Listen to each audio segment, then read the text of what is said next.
Hello students, let's understand this question. The question is 2 moles of an ideal gas expanded spontaneously into vacuum. The heat absorbed is 350 joule. Change in internal energy is, and we have these 4 options. First is 350 joule, second is minus 350 joule, third is 0 and fourth is 700 joule. तो अगर हम यहाँ पे देखें and ये gas vacuum में expand हुई है. वैक्यूम के केस में अगर हम देखें तो हमें इनडायरेक्टली बताया है that external pressure is 0 because it is expanding in vacuum. Heat absorbed हमें गिवन है ऑलरेडी. सो हीट एब्जॉर्ब्ड यानी कि Q की वैल्यू हो जाएगी प्लस 350, क्योंकि अगर एनर्जी एब्जॉर्ब होती है तो हम उसको पॉजिटिव से रिप्रेजेंट करते हैं. एंड हमें डेल्टा यू की वैल्यू निकालनी है, यानी इंटरनल एनर्जी चेंज हमें कैलकुलेट करना है. तो अगर हम यहाँ पे देखें, हम फॉर्मूला यूज कर सकते हैं. Delta U is equal to Q plus W according to first law of thermodynamics. W की वैल्यू अगर हम देखें that is minus P external into delta V. अगर पी एक्सटर्नल 0 है क्योंकि वैक्यूम में एक्सपेंशन हुआ है, सो वर्क डन क्या हो जाएगा 0 बिकॉज पी एक्सटर्नल 0 है. तो अगर वर्क डन 0 है, सो अगर हम फर्स्ट लॉ में वर्क डन की वैल्यू सब्स्टिट्यूट करते हैं तो हम यहाँ से लिख सकते हैं that delta U is Q plus 0, यानी delta U is equal to Q. तो हमारे पास क्यू की वैल्यू ऑलरेडी गिवन थी प्लस 350, तो हम वही वैल्यू हो जाएगी यहाँ पे डेल्टा यू के लिए, तो हम वही लिख देंगे. तो अगर ऑप्शंस के अकॉर्डिंग देखें, plus 350 joule is given in the first option. So we can say that the correct option is A option. Free isothermal expansion of an ideal gas in isolated system shows, and we have these 4 options. First is delta H positive. Second option, delta U not equal to 0. Third option, W यानी work done is positive. And fourth option work done is 0. यानी हमें बताना है कि अगर ये situation है तो उसमें इनमें से कौन सा ऑप्शन सही है. So in this question we have been given free expansion. Free expansion का मतलब होता है कि जो एक्सपेंशन हुआ है वो वैक्यूम में हुआ है, एंड इसका मतलब कि इसका जो एक्सटर्नल प्रेशर है वो 0 होगा. आइसोथर्मल कंडीशन भी हमें गिवन है, यानी जो भी एक्सपेंशन हुआ है वो कांस्टेंट टेम्परेचर पे हुआ. Isothermal means temperature is constant. अगर टेम्परेचर कांस्टेंट है तो डेल्टा टी क्या हो जाएगा 0. अगर डेल्टा टी 0 है यानी इंटरनल एनर्जी का भी कोई चेंज नहीं हुआ होगा. तो ये हमें इनडायरेक्टली सब कुछ क्वेश्चन में गिवन है.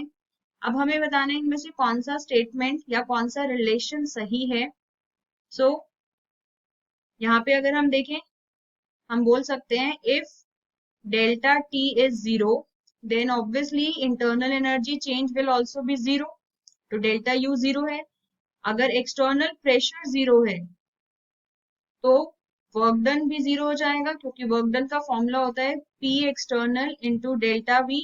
तो अगर P external 0 है तो वर्क डन भी क्या आ जाएगा 0. तो अगर हम देख रहे हैं वर्क डन 0 आ रहा है तो C एंड D ऑप्शन में से D ऑप्शन सही है. बाकी ऑप्शंस को अगर हम देखते हैं तो बी ऑप्शन में लिखा है delta U not equal to 0, तो वो गलत हो जाएगा क्योंकि टेम्परेचर चेंज नहीं हो रहा है तो इंटरनल एनर्जी भी चेंज नहीं होगी.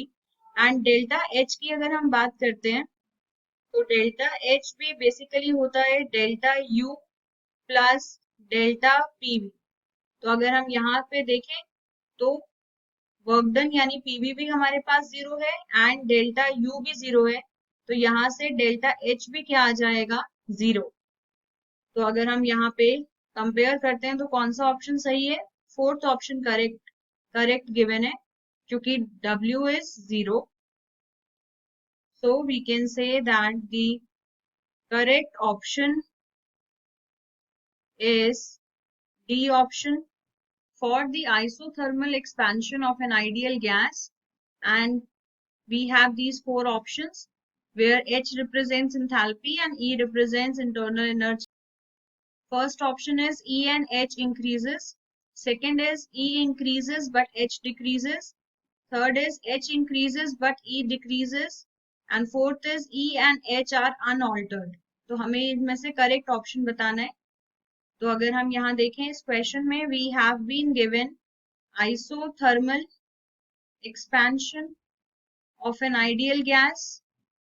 तो अगर हम यहाँ पे देखें आइसोथर्मल का मतलब होता है the process occurring at constant temperature is called isothermal. तो अगर टेम्परेचर कांस्टेंट है तो डेल्टा टी क्या हो जाएगा, जीरो, क्योंकि टेम्परेचर चेंज नहीं हुआ है. And for an ideal gas if delta T is zero तो उसमें इंटरनल एनर्जी में भी कोई चेंज नहीं आएगा, यानी delta you will also be zero. हम इसको डेल्टा ई भी लिख सकते हैं क्योंकि इंटरनल एनर्जी को ई से भी रिप्रेजेंट किया जाता है. तो ये इंफॉर्मेशन हमें यहाँ से मिल गई कि आइडियल गैस था तो उसका delta T and delta U दोनों ही जीरो हैं आइसोथर्मल एक्सपेंशन में. अब अगर हम यहाँ पे देखें हमें एंथैल्पी से रिलेट करना है. तो अगर हम एंथैल्पी की केस में देखें so H is basically internal energy plus PV. अगर हम इसको स्टेट फंक्शंस के अकॉर्डिंग देखें so delta H is equal to delta E plus delta PV.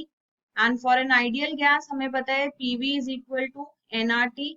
तो हम यहाँ पे लिख सकते हैं delta H is equal to delta E plus delta nRT. And अगर उसमें number of moles of gas 1 हो and R is universal gas constant तो ये चेंज नहीं होगा. तो ये बन जाएगा delta H is delta E plus nR delta T. और हमें पता है कि डेल्टा E जो है वो भी जीरो है एंड डेल्टा T भी जीरो है. तो ये हो जाएगा zero plus nR into zero. So overall value आ जाएगी जीरो, यानी enthalpy change is also zero. तो अगर हम ऑप्शंस के अकॉर्डिंग देखें तो क्या चेंज होगा या नहीं होगा हमें बताना था. इंटरनल एनर्जी यानी कि E एंड एंथैल्पी यानी कि H दे आर अनऑल्टर्ड, यानी इनमें कोई चेंज नहीं है. तो अगर हम ऑप्शंस के अकॉर्डिंग देखें so that is in D option. so we can say that correct option is D option. When 1 mole of a gas is heated at constant volume, temperature is raised from 298 to 308 Kelvin. Heat supplied to the gas is 500 joule. Then which of the following is correct? And we have these 4 options. हमें बताना है इनमें से कौन सा correct option है for the particular situation. So in this question we have been given that the heat is supplied at constant volume, यानी volume change नहीं हो रहा है, यानी हम लिख सकते हैं delta V is zero. And जो उसे हीट सप्लाई की गई है यानी हीट यानी Q दैट इज पॉजिटिव, क्योंकि heat supply to the system is taken positive. तो ये हो जाएगा 500 जूल. एंड इसके अकॉर्डिंग हमें ऑप्शंस बताने हैं. तो अगर हम देखें ऑप्शंस में हमें Q, W और डेल्टा E को रिलेट किया है. तो हम यहाँ पे बोल सकते हैं सबसे पहले तो अगर डेल्टा V जीरो है, यानी अगर हम वर्क डन की बात करें तो वर्क डन होता है P डेल्टा V. तो अगर हम यहाँ पे देखें माइनस P डेल्टा V में अगर डेल्टा V जीरो हो जाएगा तो वर्क डन क्या होगा, zero. So work done in this particular question is zero. And हमें इंटरनल एनर्जी चेंज कैलकुलेट करना है that is Q plus W. तो अगर हम यहाँ पे वैल्यूज को सब्स्टिट्यूट करते हैं सो W हमें पता है that it is zero and Q की वैल्यू हमें गिवन है 500. सो ये हो जाएगा 500 plus zero. So this is equal to 500 joule, यानी internal energy change is 500, Q is 500 and W is zero. तो अगर हम ऑप्शंस में देख रहे हैं तो हमें ये चीज फाइंड आउट करनी है, क्योंकि इंटरनल एनर्जी एंड Q दोनों ही 500 जूल है एंड वर्क डन जीरो है. So if we see the options, so options में ये बी ऑप्शन में गिवन है work done zero. So we can say that the correct option is B option. A gas is expanded by supplying 2400 joule of heat. The work done is found to be 1337 joule. The internal energy change of the system is, and we have these four options. First is minus 3737 joule. Second option is 1063 joule. Third option is plus 3737 joule. And fourth option is minus 1063 joule. यानी हमें इस information के base पे internal energy change बताना है system का. सो in this particular question we have been given that the gas is expanding.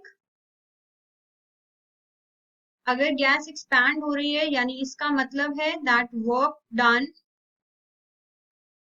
by the system,